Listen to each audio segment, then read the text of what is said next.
James, wake up! We have to shoot the new show for the Chance Theater. We're interviewing the cast of Lizzie the Musical and Ryan O'Connell.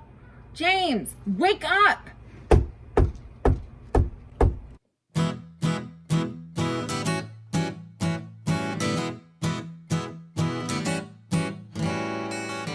It's a new day filled with possibilities, a chance encounter today.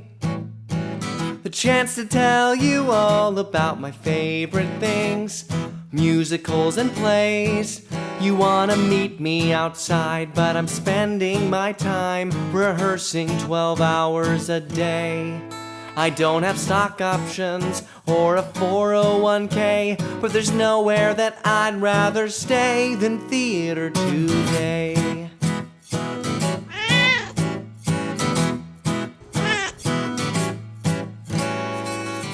It's a new day filled with opportunities to play pretend on the stage.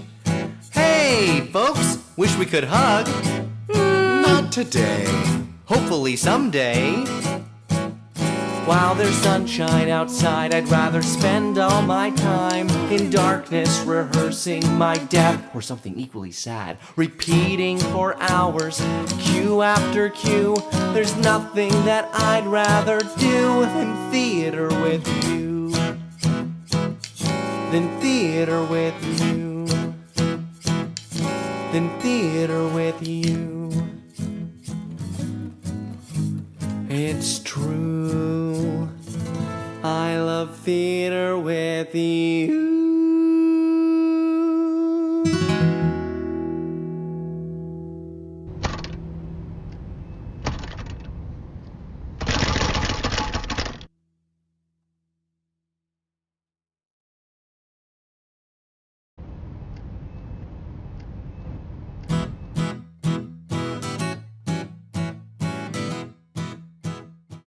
Welcome to our first show! I am your host, James McHale, and this show is all about celebrating theater. The smell of lights, the creak of the chairs, and in particular, my home theater, the Chance. Which brings me to the title of our show, A Chance Encounter. There's no, or like A. Intimate Chance Encounters. Nope. Chance Encounters of the third kind? No. Chance Encounters.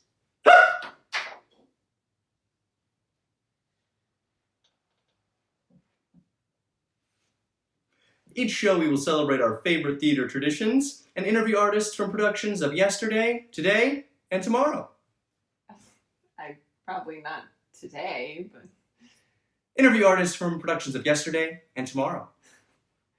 Tomorrow? Interview artists from productions of yesterday and one day tomorrow.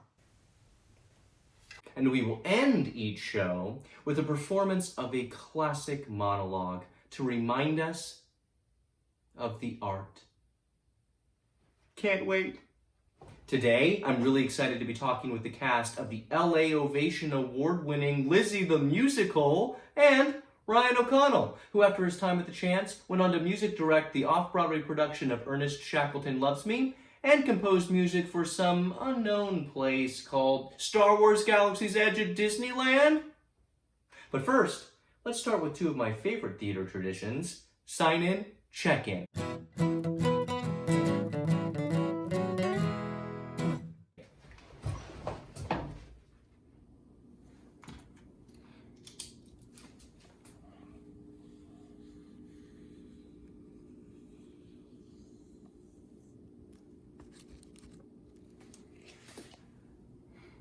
Now I'm really here.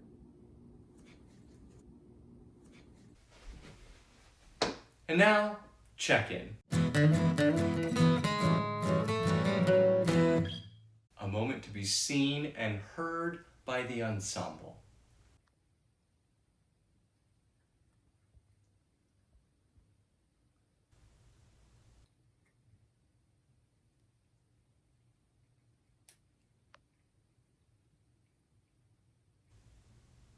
For today, let's challenge ourselves to use just one word without explanation about where we are. Living room? Oh, not where we are. Where we are. Oh, completely hopeless? That's 2 words. Oh, okay, fine. I'll just say then hope. Oh, mine too. Hope. Hope for a great first... Not supposed to explain it. Hope. Now let's get to today's first interview.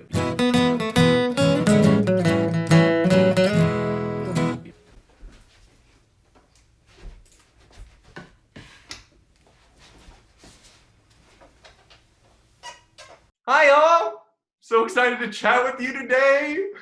So first off, congratulations on winning the LA Ovation Award for Best Musical. What? That's pretty cool. Let's talk some Lizzie. When we're closing a show, there's often that moment, that realization of, oh, I'm never gonna get to do this one thing again.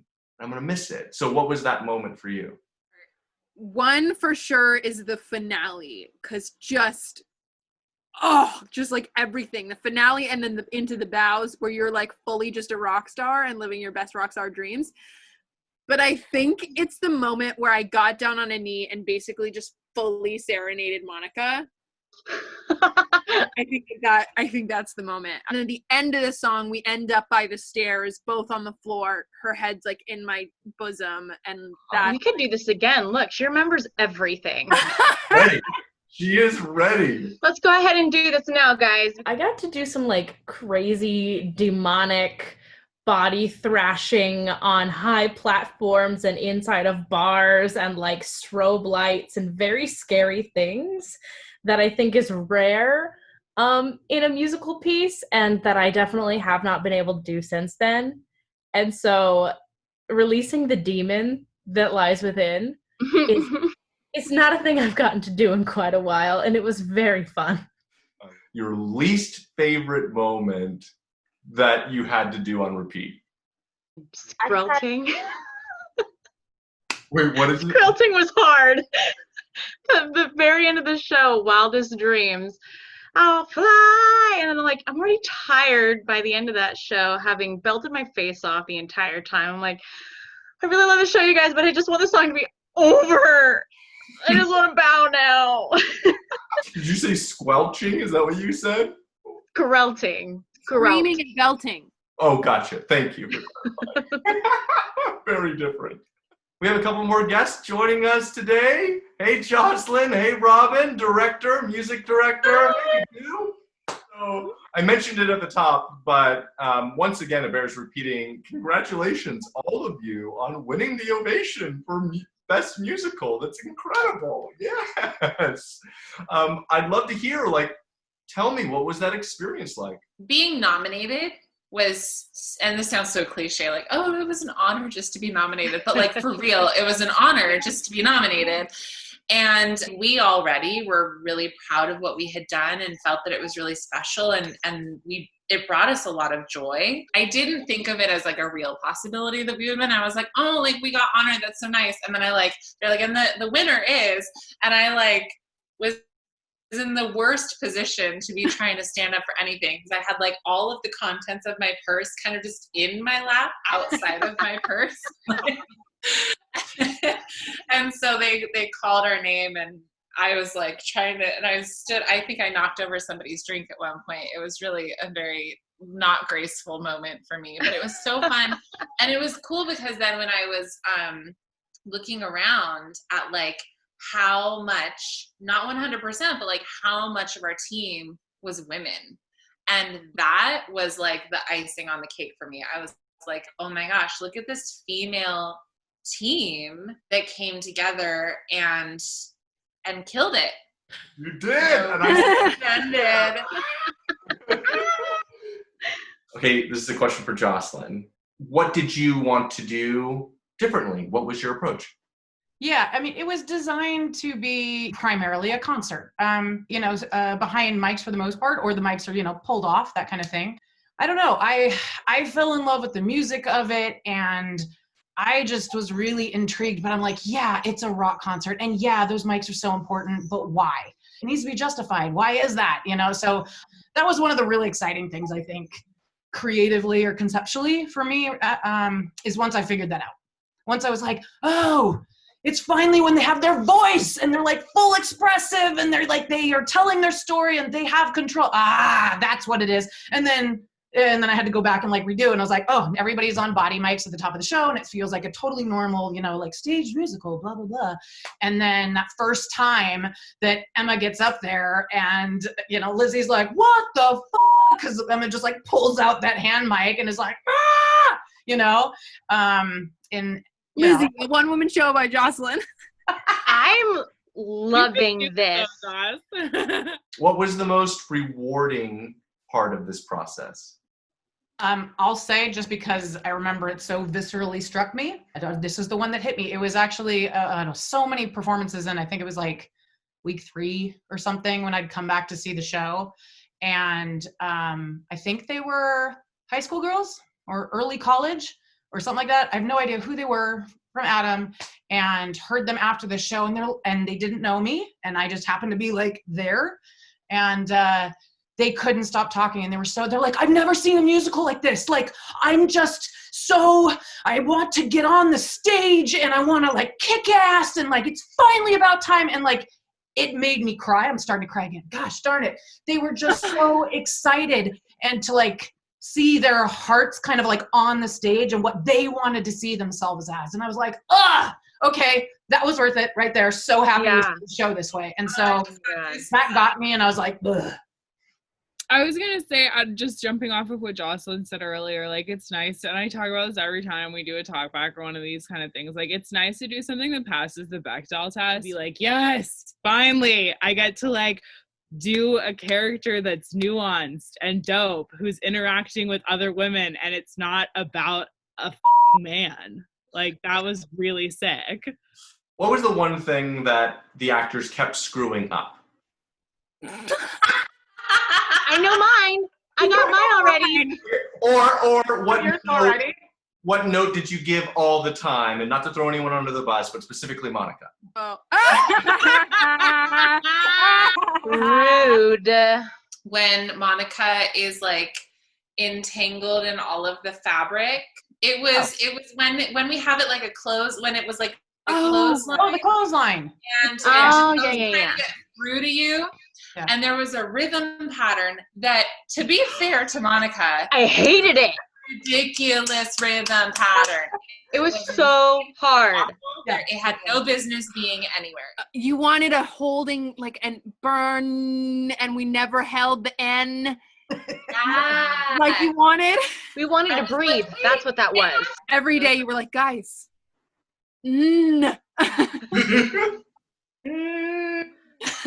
With crazy eyes. In the house of Borden.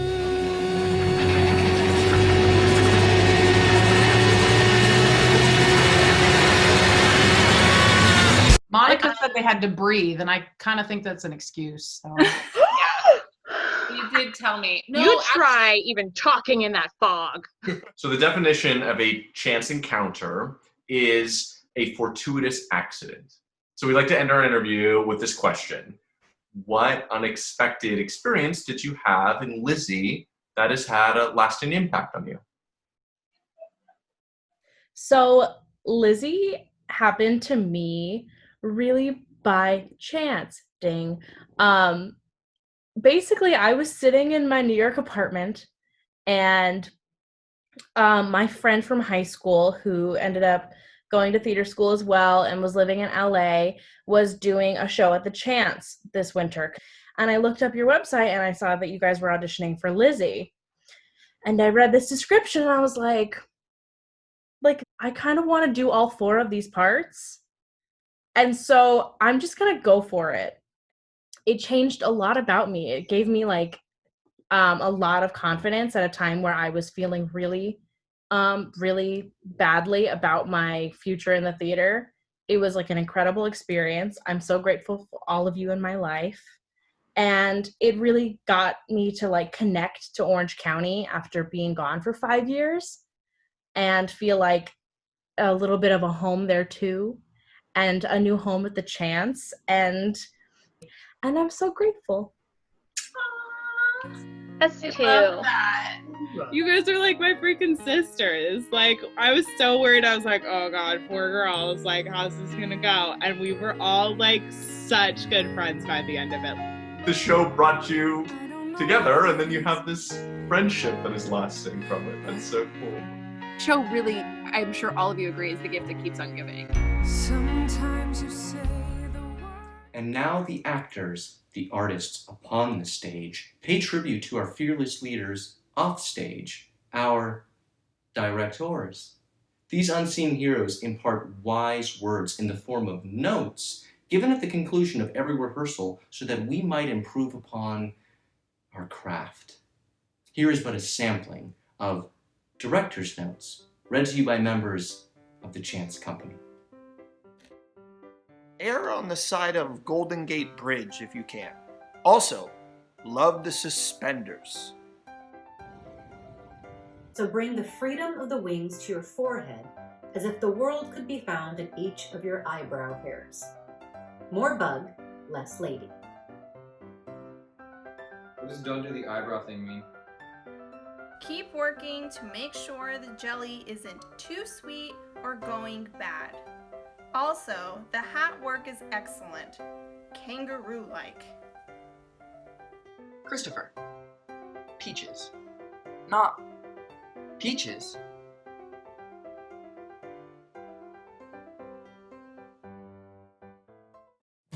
Some other ways you can engage with Chance Theater online are Chance Cyber Chats, Some Good News OC, Virtual Intensive Workshops, Stage Facts on TikTok, and polish up those shoes for the Chance Virtual Gala happening October 30th. For more information about any of these programs, visit our website, chancetheater.com. And now, it's time for our next interview, a conversation with Ryan O'Connell to hear what he's been up to since his time at the Chance.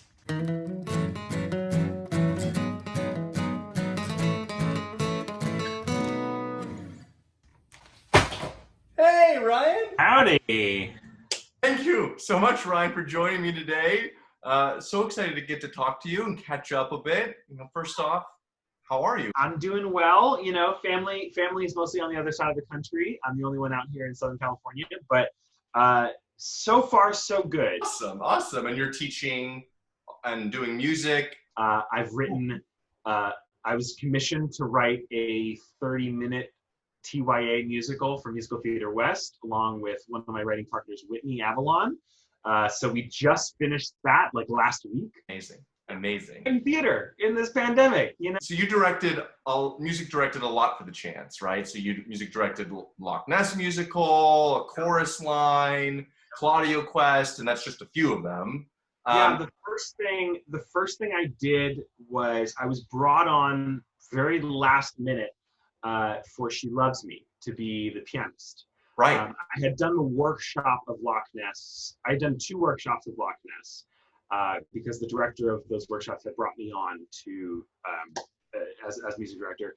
And then, that's how I first became introduced to the Chance, and then did She Loves Me as the pianist. And while I was doing that, we started doing the full production of Loch Ness at the same time. So Loch Ness, Claudio Quest, and chorus line were I feel like there's more. No, you did Beauty and the Beast. Yes. Beauty and the Beast a couple of years, or not only a year ago. It feels like a lifetime ago. Summer, but that was only a year ago. Crazy. Yeah, that was at the Pearson Park Amphitheater in so yeah, that was a process as well. Right after Claudio Quest, months after. Yes. You did the music direction and some of the musical arrangements, and even contributed some music to Ernest Shackleton Loves Me off-Broadway at Second Stage in New York, right? Yes. So we had been in that show was in development for, I think, a total of 7 years, of which 5 of those years that I was involved with. And so we had done a lot of development work prior to that production. We had a production in Seattle and a production in New Jersey at the George Street Playhouse and a production in Boston at Arts Emerson before we ended up off-Broadway. I worked a lot with Valerie Vigoda and Brendan Milburn, who were the composer and lyricist, and Valerie also starred in the show. And you know, for those that don't know, right, it's this two-hander musical, right? That is this like high-tech adventure story that involves this woman who's a single mother in modern-day Brooklyn, right? Who's a music composer for video games, and then she is unexpectedly visited by this famous polar explorer, Ernest Shackleton, who travels like time and space, and then they have a relationship and adventures, and it's kind of this great, funny, wacky story that's ultimately about like inspiration and self-empowerment, right? And it's just this modern vehicle for telling this amazing story of courage and optimism in the face of adversity, and just the indomitable human spirit. Two of the composers are members of Groove Lily, right? Brendan Milburn and Valerie Vigoda were two of the three founding members of Groove Lily, and they did a very popular show called Striking 12, which ran a couple years. It's a holiday show. It's a New Year's Eve show, and that's how I first began. I was honestly just a fan, and then they moved out to California to work for Disney. And then I moved out to California for grad school and ended up sticking around. And I literally went to one of their concerts one night. And afterwards I said, can I please buy you lunch sometime? And I took them to lunch and I said, please let me work for you. I don't care what it is. I don't care what you need. Like, it could be menial, but I just want to be where you are doing what you're doing, because it's amazing. I was just a huge fan. And one thing led to another, and before you knew it, I was music directing a workshop of a new musical, which is how I met director Janet Roston, who directed the first workshops of Loch Ness. So it's because of that connection that I ended up getting involved with The Chance. Are you serious? I did not know this. Yeah. So like, it's because of Brendan and Valerie that So exciting. Yes. That's and so she was cool. the one who brought me in to Disney, which have been in a great collaboration at the parks. I understand that you contributed music to Star Wars Galaxy Edge at Disneyland and Disney World. Indeed. So we, again, Valerie, once we realized that we worked really well together, she introduced me to a lot of people that she knew from writing at Disney. They said, hey, we have a project. Do you want to write some music for it? And then the project was, they were creating Oga's Cantina in Star Wars Galaxy's Edge. And they were, for Disney nerds, they were repurposing DJ Rex. Rex was the former pilot of Star Tours. They were repurposing him as a DJ in Oga's Cantina, spinning hit songs from other planets.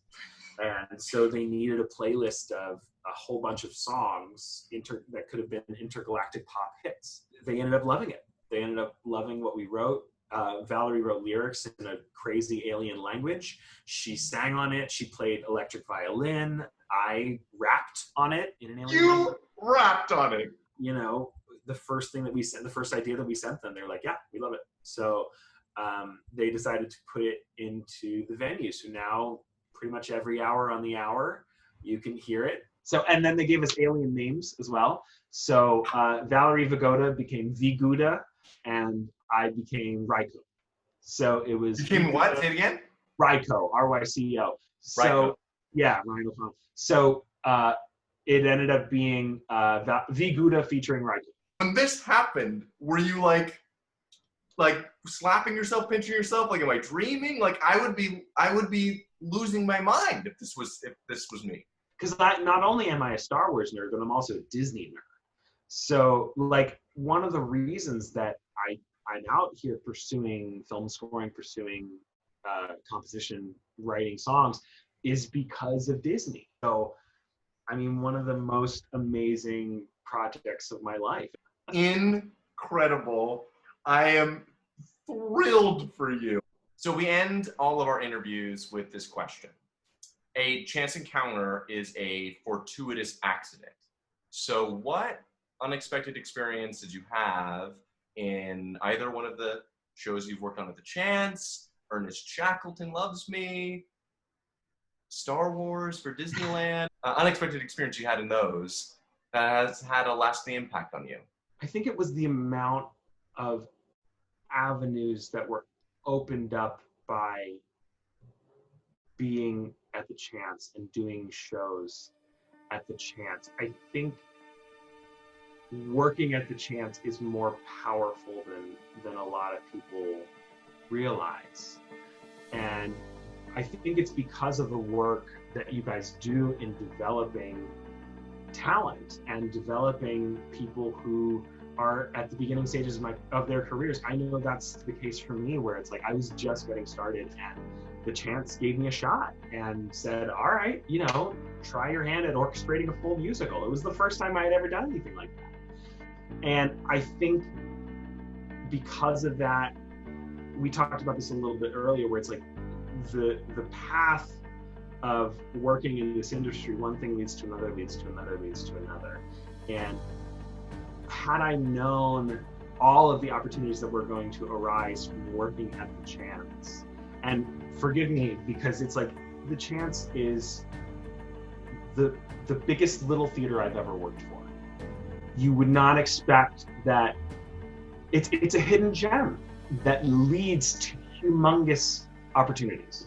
So, you know, and there's a lot of people, not just me, that have had really solid careers after working at the Chance and because of working at the Chance. And so I think in general, like meeting Marshall, meeting Marshall and AD, and meeting all the people that I have through productions at the Chance has been the most fortuitous thing to come out of any show I've ever done.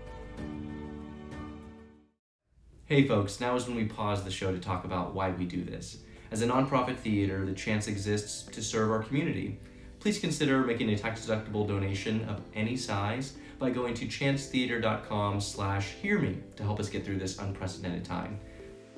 Due to the ongoing health concerns and state mandates, the theater has announced the cancellations of the Orange County premiere of Josh Harmon's Significant Other and audience favorite Fancy Nancy the Musical, so your support is appreciated now more than ever. Right now, any donation you make will be matched dollar for dollar.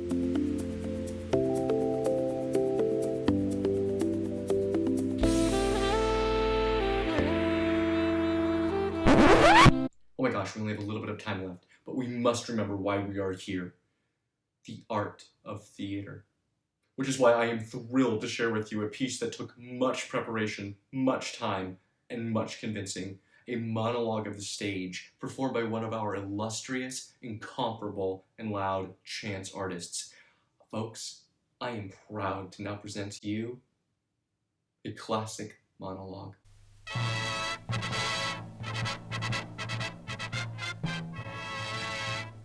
Roll it. To be. Oh no, we're out of time.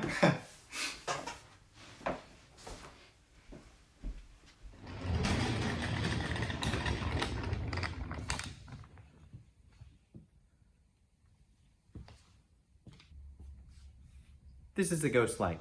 It's a safety device placed on stage at the end of the night as the last person leaves the theater. Just a bare bulb. A light in the darkness. This is my favorite tradition of theater, to leave light on in a space, even when no one is there. So while our theater is empty, we hope, in some small way, we can be that light for you. Until then, bye for now. And don't forget, we have plans to meet later, but let's hope before then for a chance encounter.